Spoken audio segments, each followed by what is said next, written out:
June 22nd, 1944. Europe was quiet, too quiet.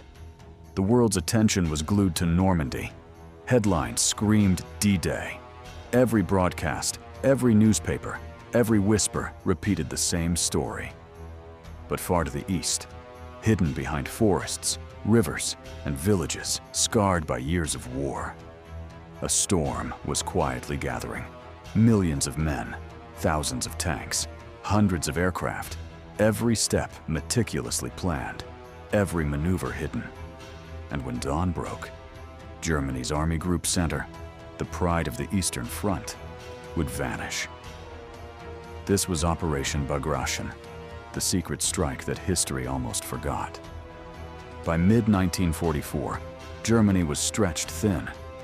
Hitler's obsession with the West blinded him to the East. He believed the Allies in Normandy posed the greatest threat, ignoring the quiet buildup along the Soviet border. German intelligence underestimated the Red Army, describing it as exhausted, broken, and incapable of offensive action. Yet the Soviets were far from weak. For years, they had been preparing, studying, and hiding their strength. The reality: 2.3 million soldiers, 6,000 tanks, 5,000 aircraft, thousands of artillery pieces, all hidden behind a web of deception called maskirovka. What the Germans saw was not real. What they didn't see would destroy them. The Soviets had learned from past failures. They knew speed, precision, and surprise were deadlier than sheer numbers. Every movement was calculated, every resource allocated, every decision backed by intelligence and reconnaissance. Even the terrain played a part. Dense forests, winding rivers, and marshy plains of Belarus concealed troop movements, slowed German reinforcements, and turned the battlefield into a deadly trap. Operation Bagration was not just a battle. It was a masterpiece of deception. Dummy tanks were placed in open fields. Fake headquarters were built. False radio signals flooded German intelligence. Decoy troop movements misled spies.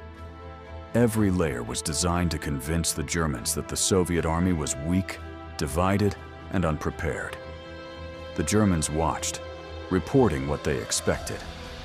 Meanwhile, the real Soviet forces, tanks hidden in dense forests, artillery camouflaged in villages and riverbanks, infantry poised for rapid strikes along multiple fronts.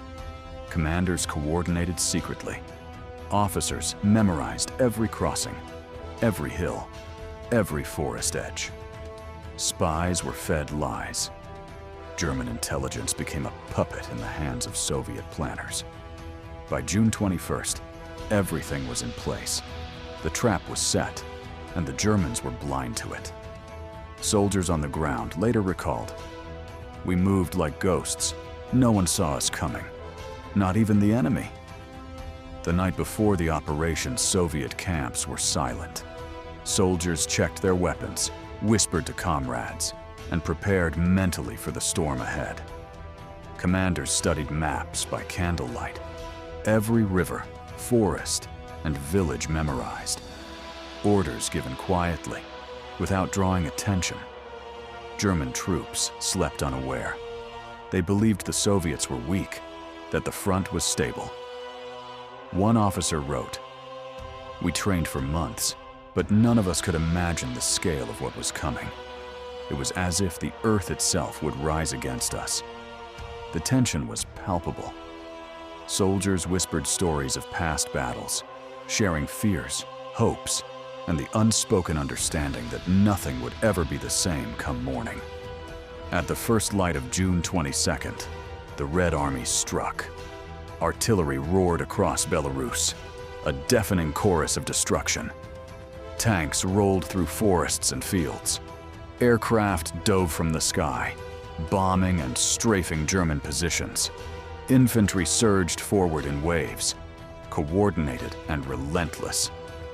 Army Group Center, over 1 million soldiers, was caught completely off guard. Entire divisions disappeared in days. Communications were severed. Retreat became impossible. Roads became death traps, clogged with wreckage and burning vehicles. A German lieutenant radioed in desperation. "The front has ceased to exist. We are surrounded. Orders are impossible to follow." Panic spread like wildfire. The mightiest army in Europe, erased before it even understood the danger. Soldiers reported scenes unlike any they had ever imagined. Burning villages, scattered corpses, tanks overturned in rivers. The earth littered with the remnants of an army once unstoppable. Hitler's command was brutal. Stand and fight. No retreat. Disobedience meant execution. Soldiers trapped behind enemy lines had no choice but to fight and die. The result was catastrophic.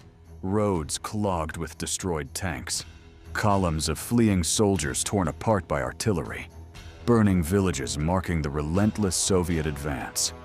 One soldier wrote in his diary, "It was as if the earth itself rose against us."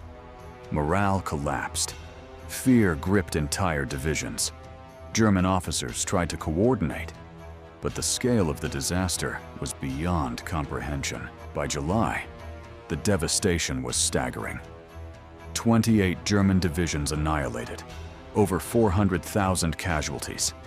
Entire Eastern Front shattered. Roads were littered with abandoned weapons and burning vehicles. Commanders who survived could barely comprehend the losses.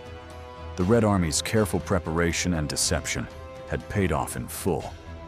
Operation Bagration was intelligence, cunning, and patience perfected. Soviet commanders analyzed German supply lines, communication networks, troop morale, terrain advantages. They struck where Germany was weakest. Maskirovka ensured the enemy believed what wasn't true.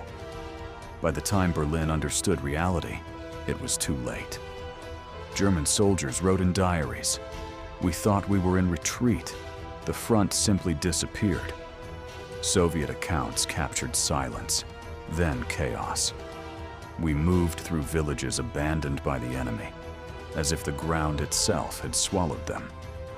Emotions ran high: fear, adrenaline, anticipation.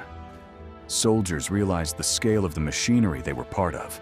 Millions of men, thousands of machines, moving in perfect coordination. Animated maps revealed 4 massive Soviet advances. German units trapped, destroyed in pockets. Supply lines severed, reinforcements trapped. Surgical strikes avoided heavily defended areas, conserving manpower, maximizing impact. Every movement, every strike, carefully calculated. Fear and confusion dominated German ranks. Letters captured by Soviets showed despair. The front we defended, it was gone. Orders came too late. Troops fought bravely, but were overwhelmed. Bagration shattered Army Group Center. Hitler's obsession with the West blinded him. Cities burned, villages flattened, supply lines destroyed. The Soviets emerged stronger, ready for the final push toward Berlin. Operation Bagration shortened the war, saving countless lives.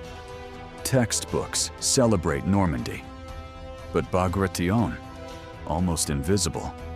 While the world looked west, the East delivered the deadliest blow to Hitler. The loudest battles are remembered. The deadliest battles often remain silent. Operation Bagration proves the greatest victories are often invisible. Strength alone does not guarantee survival. Strategy, deception, and patience can crush the mightiest forces. Millions fought, millions died, and yet history almost forgot them. The loudest battles are remembered. The deadliest battles are the ones no one sees coming. Operation Bagration was silent, swift, and devastating. Its echoes changed the world forever.